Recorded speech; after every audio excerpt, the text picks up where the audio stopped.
오늘은 상심과 두려움 그리고 외로움에 빠진 엘리야를 위로하신 하나님에 대한 이야기를 여러분과 함께 나누고자 합니다.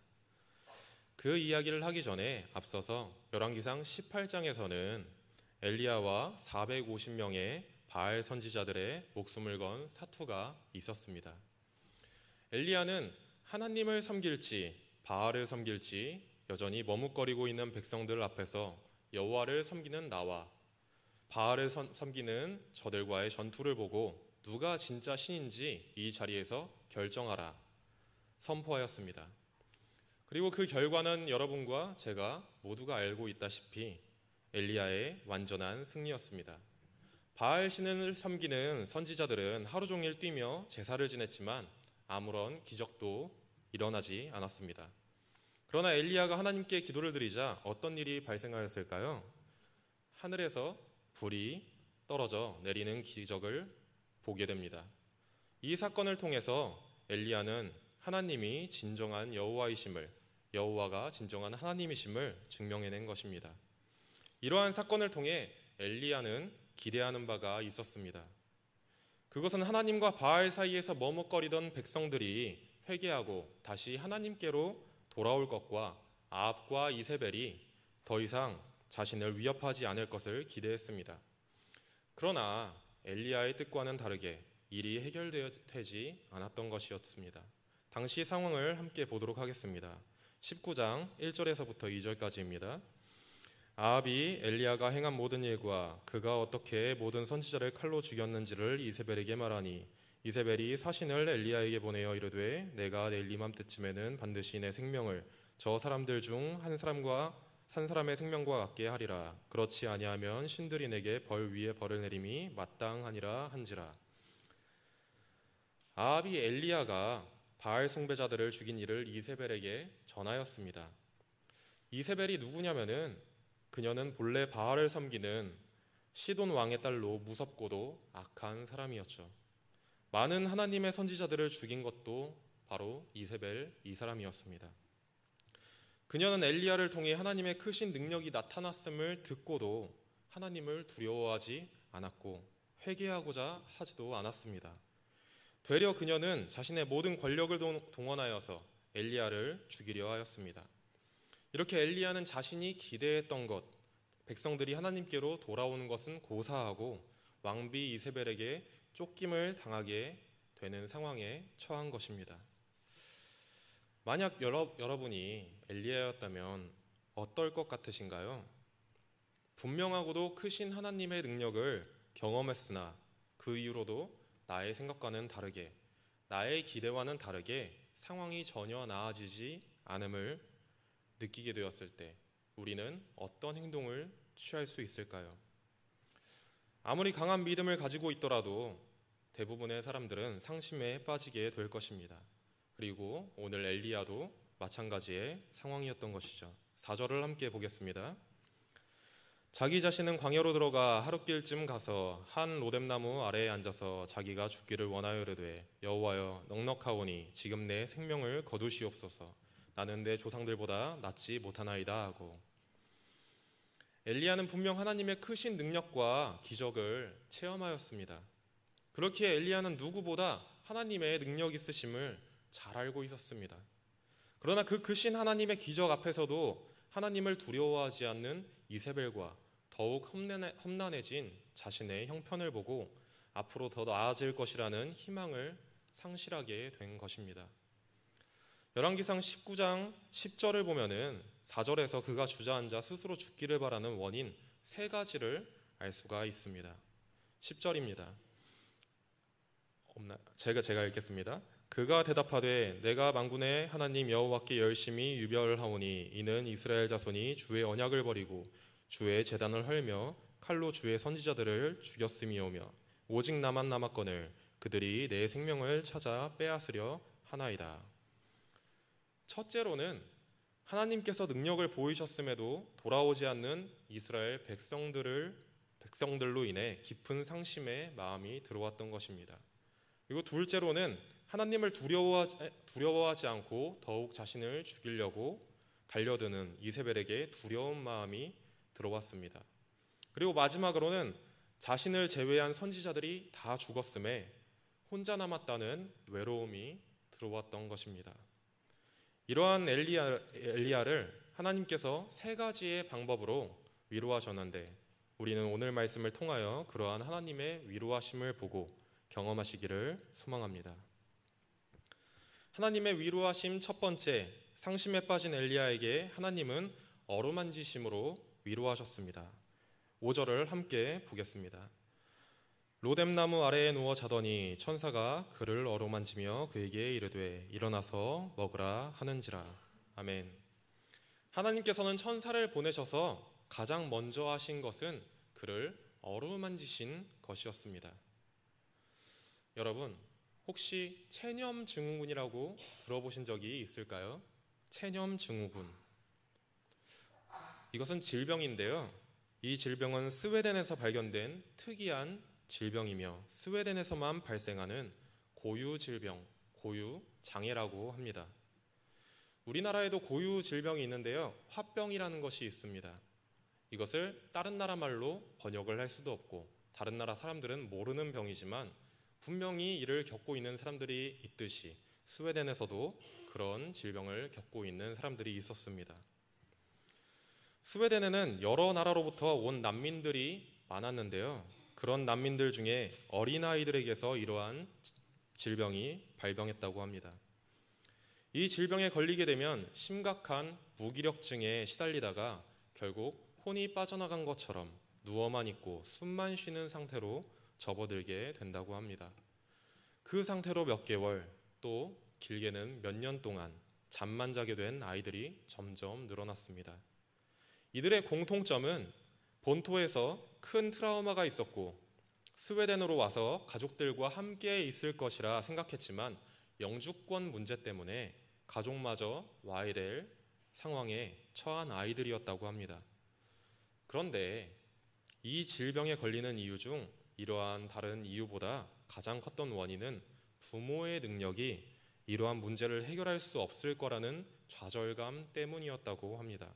즉 자신이 의지하는 부모의 무기력한 모습을 보게 되고 부모조차 안정이 되지 않을 때 아이들은 의지할 곳을 잃게 되고 결국은 현실을 도피하는 상태에 빠지게 되는 것이라고 합니다.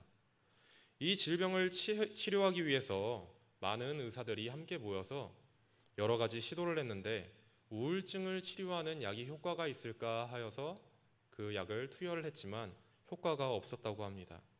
또 어떠한 의술로도 치유가 되지 않았다고 합니다. 그런데 시간이 점점 지나고 어느 순간부터 아이들이 하나둘 정신을 차리기 시작했는데요. 이러한 체념증후군이 어떻게 치료가 되었을까요? 그것은 어떤 약물로도 의술도 아닌 부모의 꾸준한 스킨십과 위로였다고 합니다. 그 환자들은 계속 잠에 들어 있었지만 그들의 부모는 매일 손과 발을 어루만지며 사소한 일들에 대해서도 이야기를 해주고 위로를 했더니 어느 순간부터 점점 깊은 잠에서 깨어나고 심지어는 부모가 자신에게 한 위로의 말들과 어루만짐에 대해서도 기억하고 있었다고 합니다. 마찬가지로 하나님께서는 상심에 빠진 엘리야를 여러 차례에 걸쳐 어루만지심으로 위로를 시작하신 것입니다. 여러분, 이 시대에는 엘리야가 상심에 빠진 것처럼 많은 청년들이 상심에 빠져 있다고 합니다. 취업하기를 포기한 청년들, 또 스스로 목숨을 끊으려는 젊은 청년들이 점차 늘어나고 있습니다. 누군가는 그들을 보며 지금 옛날에 비해 얼마나 세상이 편한 세상이냐 다그칠 것입니다. 그러나 이 시대의 청년들은 옛날보다 노동의 강도가 버티기 힘들어서 좌절에 빠진 것이 아닙니다. 옛날보다 지금은 먹고 살 형편이 있죠. 아직 건강하신 부모님들이 다 곁에 있습니다. 그러나 그들에게 부재한 것은 형편이 나아질 것이라는 희망인 것입니다. 이들이 상심에 빠지는 것은 자신이 그토록 열심히 살아왔지만 더 이상 형편이 나아질 것이라는 희망이 보이지 않기 때문입니다. 자신의 부모가 함께 있지만 부모가 의지가 되지 않기 때문입니다. 그래서 그들은 상심에 빠지기도 하며 또 스스로 죽기를 바라기도 하는 것입니다. 혹시 여러분 주변에 혹 그러한 청년이 있다면 그런다고 일이 나아지냐, 회피하면 일이 해결되냐 다그치지 마시고 하나님께서 지쳐누운 엘리야를 어루만지신 것과 같이, 그렇게 위로하신 것 같이 사랑으로 보듬어 주시고 기다려 주시기를 소망합니다. 또한 여러분 가운데 상심에 빠진 분들이 계시다면은 더 나아질 것이라는 희망이 보이지 않는 분들이 계시다면 엘리야처럼 하나님께 기대시기를 소망합니다. 그리하면 분명히 하나님께서는 여러분을 어루만지시고 사랑으로 보듬어 주실 것입니다. 하나님의 위로하심 두 번째, 두려움에 빠진 엘리야에게 하나님은 세미한 음성으로 위로하셨습니다. 19장 11절부터 12절을 함께 읽겠습니다. 11절, 12절입니다. 여호와께서 이르시되 너는 나가서 여호와 앞에서 산에 서라 하시더니 여호와께서 지나가시는데 여호와 앞에 크고 강한 바람이 산을 가르고 바위를 부수나 바람 가운데에 여호와께서 계시지 아니하며 바람 후에 지진이 있으나 지진 가운데에서도 여호와께서 계시지 아니하며 또 지진 후에 불이 있으나 불 가운데에도 여호와께서 계시지 아니하더니 불 후에 세미한 소리가 있는지라. 아멘. 엘리야는 하나님께서 꾸준한 어루만지심과 먹을 것을 주심으로 어느 정도 기운을 차렸습니다. 그 기운으로 하나님의 산에 가게 되었죠. 그러나 여전히 두려움에 빠진 엘리야는 동굴에 머무르게 됩니다. 그때 하나님께서 엘리야에게 말씀하시죠. 굴 밖으로 나와 산 앞에 서라. 그리고 하나님께서는 엘리야를 산 앞에 서게 하신 뒤에 그 앞을 지나가십니다. 그러자 하나님께서 지나가시는 대로 크고 강한 바람이 산을 갈랐으며 바위를 부수었습니다. 그러나 하나님께서는 그곳에 계시지 아니하셨고 또 바람과 불과 지진이 일어났으나 그 가운데서도 하나님께서는 계시지 않았습니다. 그리고 마침내 하나님의 말씀이 나타났는데 그것은 세미한 소리로 임하셨습니다. 강한 바람과 불, 지진, 이러한 것들이 의미하는 바가 무엇일까요? 이러한 것들은 만인을 두렵게 할 만한 하나님의 큰 권능을 나타내는 것입니다. 불타는 떨기나무, 바알 선지자들과 사투에 하늘에서 내려왔던 불, 이러한 불과 강한 바람, 지진이 말하는 것은 하나님의 크신 능력이라는 것입니다.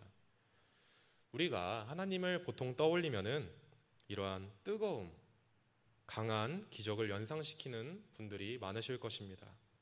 그러나 하나님께서는 엘리야에게 그 두려운 것들 가운데에서 자신을 드러내지 아니하시고 이번에는 작은 소리, 세미한 음성으로 나타나셨다는 것입니다. 이세벨을 두려워하는 엘리야에게 하나님의 크신 권능, 산을 가르고 바위를 부수는 바람과 지진과 불을 일으키는 존재라는 것을, 그러나 자신은 두려움이 아닌 세미한 음성으로 엘리야를 찾으신다는 것을 깨닫게 하시며 두려움에 빠진 엘리야에게 안정을 찾아주시는 것이었습니다.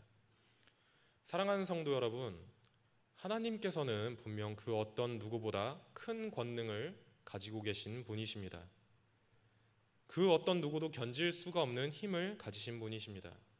그러나 그러한 하나님께서는 두려울 만한 힘이나 능력으로 다그치지 아니하시고 세미한 음성으로 우리를 부르시는 분이시라는 것을 믿으시길 소망합니다.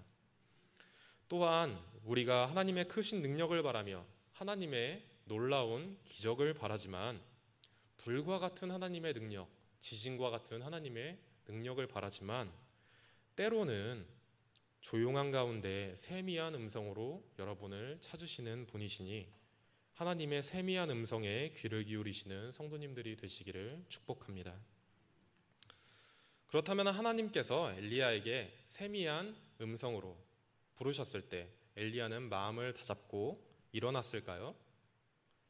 아니었죠. 엘리야는 여전히 같은 대답을 하게 됩니다. 14절에서 이렇게 엘리야는 대답합니다. 내가 만군의 하나님 여호와께 열심히 유별하오니 이는 이스라엘 자손이 주의 언약을 버리고 주의 제단을 헐며 칼로 주의 선지자들을 죽였음이오며 오직 나만 남았거늘 그들이 내 생명을 찾아 빼앗으려 하나이다. 아멘. 그가 주저앉았던 원인 중 마지막 한 가지가 남아 있었습니다. 그것은 바로 홀로 남았다는 외로움이었습니다. 엘리야가 뭐라고 했나요? 오직 나만 남았거늘. 이때 하나님의 세 번째 위로하심이 나타나게 됩니다. 하나님의 위로하심 셋째, 외로움에 빠진 엘리야에게 하나님은 7,000명의 사람들이 있다는 것을 일러주셨습니다. 18절입니다. 그러나 내가 이스라엘 가운데 7,000명을 남기리니 다 바알에게 무릎 꿇지 아니하고 다 바알에게 입맞추지 아니한 자니라. 아멘. 하나님께서는 엘리야에게 네가 왜 여기에 있느냐 물으셨을 때 엘리야는 자신 혼자만 남아서 두렵다고 말하였습니다. 여러분도 외로움에 사무쳤던 기억이 있으실 것입니다. 이 세상에 믿고 의지할 사람이 없다는 것 같은 기분, 부모님, 남편 혹은 아내, 가족마저도, 자녀들마저도 의지가 되지 않고 남과 같이 이 세상에 나 혼자 남은 것과 같은 기분을 느낄 때가 있을 것입니다. 그럴 때 참 외롭고 괴롭죠. 아무것도 하기도 싫을 것입니다. 엘리야도 마찬가지였던 것입니다. 이세벨에게 주의 선지자들이 죽임을 당하고 자신이 아무리 열심히 애써도 그 열심이 자신의 가슴 안에 있어도 백성들은 하나님을 의지하지 않고 또 이세벨은 자신을 죽이려고 하고 그러한 상황에 엘리야는 허탈함과 홀로 남았다는 외로움에 빠지게 된 것이었습니다. 하나님께서는 늘 엘리야와 함께 하셨지만 엘리야는 이제 하나님께서 함께 하신다는 사실을 인지할 만한 그게 힘이 될 만한 판단력을 가지고 있지 않았습니다. 하나님께서는 그런 엘리야에게 바알에 입맞추지 않은 자들, 엘리야처럼 그 마음이 열심히 있는 자들, 유별한 자들이 남아있다고 지금 일러주시는 것입니다. 그것도 7,000명이나 남아있다고 알려주시는 것입니다. 또한 목표를 잃어버린 엘리야에게 비로소 목표를 알려주십니다. 엘리야에게 희망을 주신 것이죠. 너는 다메섹에 가서 하사엘과 예후에게 예후를 왕이 되게 하고 엘리사를 너의 후임자가 되게 하라. 상심과 두려움 그리고 외로움에 사무친 사람은 목표를 잃어버리기 쉽습니다. 더 나아갈 힘을 잃었기 때문이죠. 그래서 앞으로 내가 뭘 해야 하는지 깨닫지 못하며 설령 가야 할 길을 인지하고 있어도 내가 왜 이 길을 계속 가야 하는지 그것에 대한 의미를 찾지 못하기 일쑤입니다. 그렇기 때문에 하나님께서는 먼저 엘리야를 위로하시고 힘을 주신 뒤에 목표를 다시 세워주신 것입니다. 사실 하나님께서는 이렇게 하지 않으셔도 되겠죠. 야, 일어나, 정신 차려. 내가 힘을 보여줬잖아. 뭐가 무서워? 라고 하셨어도 됐을 것입니다. 그러나 오늘 말씀이 우리에게 깨닫게 하시는 것은 하나님께서는 우리를 그렇게 다그치시는 분이 아니시며 인격적으로 만나주시며 우리를 보듬어 주시는 분이시라는 것입니다. 사랑하는 성도 여러분, 우리 가운데는 분명 하나님의 실제하심을, 살아계심을 경험하고 체험하고 내 안에 하나님을 향한 분명한 믿음이 있는데 그럼에도 불구하고 상황이 나아지지 않음에 두려움에 상실감에 빠진 경험을 가지신 분들이 계실 것입니다. 그러나 그럼에도 불구하고 우리 모두는 하나님을 의지해야 합니다. 상심하여 엎드릴 때 하나님 앞에 엎드린다면 하나님께서는 여러분을 어루만져 주실 것이시며 배고픔을 채워주시고 여러분을 일으켜 세워주실 것입니다. 혹시 해결할 수 없는 일이 있으십니까? 하나님께서는 여러분에게 큰 능력을 보이실 것입니다. 미래에 대한 두려움 혹은 어떠한 일에 대한 두려움으로 주저앉으신 분이 계십니까? 하나님께서는 꾸짖음이 아닌 세미한 음성으로 여러분을 부르실 것입니다. 외로움에 사무치신 분이 있다면 하나님께서는 여러분에게 의지할 만한 사람들을 곁에 두실 것입니다. 사랑하는 성도 여러분, 우리가 상심에 빠지지 말 것은 하나님께서는 어떤 상황 가운데서도 반전을 이루시는 분이시기 때문입니다. 우리가 두려워하지 말 것은 이 세상의 어떤 권세보다 하나님의 힘이, 하나님의 능력이 그 모든 것들 위에 있기 때문입니다. 또한 우리가 외로움에 빠지지 말 것은 하나님께서는 엘리야에게 믿음의 사람들 7,000명을 곁에 두신 것과 같이 여러분의 앞, 뒤, 옆에 계신 성도님들을 두셨기 때문입니다. 여러분 모두가 이러한 크신 하나님의 능력과 사랑을 의지함으로 담대하게 신앙생활을 하시기를 축복하며 오늘 말씀을 마치도록 하겠습니다. 기도하겠습니다.